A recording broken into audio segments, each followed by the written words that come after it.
क्षत्रिय था। क्षत्रिय का खाना ही मांसाहारी होता है।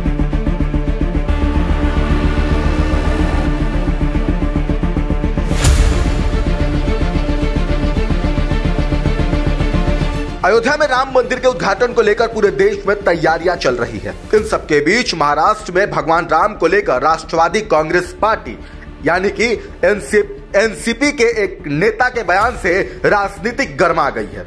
इस बीच साधु संतों की ओर से भी इस पर कड़ी प्रतिक्रिया देखने को मिल रही है। तपस्वी छावनी के पीठाधीश्वर जगत गुरु परमहंस आचार्य ने चेतावनी दी है। क्या कुछ कहा है वो आपको बताएं, उससे पहले एनसीपी नेता का वो बयान देख लीजिए।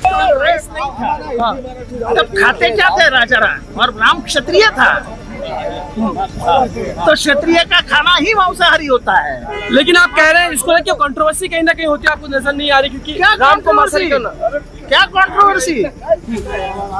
कंट्रोवर्सी क्या? राम का खाना क्या था? कोई बता देवे कि राम मेथी की भाजी खाता था। आप अपने कहने पे कायम है बिल्कुल, इसको कभी बिल्कुल कायम है। आप क्या भारत को शाकाहारी बनाना चाहते हैं क्या? इस देश के 80% लोग आज भी मांसाहारी है। वो राम भक्ति है ना।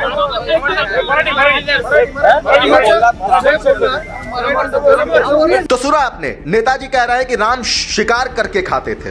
आप चाहते हैं कि हम शाकाहारी बन जाए, लेकिन हम राम को अपना आदर्श मानते हैं और मटन खाते हैं। यह राम का आदर्श है, वह शाकाहारी नहीं है, मांसाहारी थे। वे शिकार करके खाते थे। 14 साल तक जंगल में रहने वाला व्यक्ति शाकाहारी भोजन की तलाश में कहां जाएगा? ये सही या गलत? मैं हमेशा सही कहता हूं।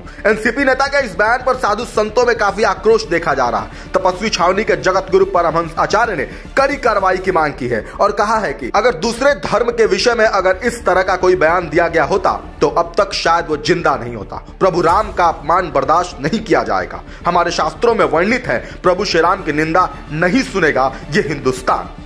परमाचार्य दास ने चेतावनी देते हुए आगे कहा, अगर एनसीपी नेता पर सख्त कार्रवाई नहीं होती है तो वह खुद जितेंद्र आहार का वध करेंगे। उन्होंने कहा, मैं अयोध्या से जगत गुरु परमहंस आचार्य चेतावनी दे रहा हूं कि शास्त्र का ज्ञान नहीं तो पहले वो शास्त्रों का ज्ञान ले। अगर एनसीपी नेता पर सख्त कार्रवाई नहीं हुई तो मैं जितेंद्र का वध करूंगा। आपको यह भी बता दें कि इससे पहले राम जन्मभूमि के मुख्य पुजारी आचार्य सत्येंद्र दास ने एनसीपी नेता के बयान पर नाराजगी जताते हुए उनके बयान को गलत बताया था और कहा था कि किसी भी शास्त्र में ऐसा नहीं लिखा है कि भगवान जब वनवास के लिए गए थे तो उन्होंने मांस खाया था। सभी जगह लिखा है कि वे कंद मूल फल खाते थे और वो 14 साल तक जब वनवास में रहे वहां जो भी कंदमूल और फल मिलते थे वही खाते थे। वो शाकाहारी थे।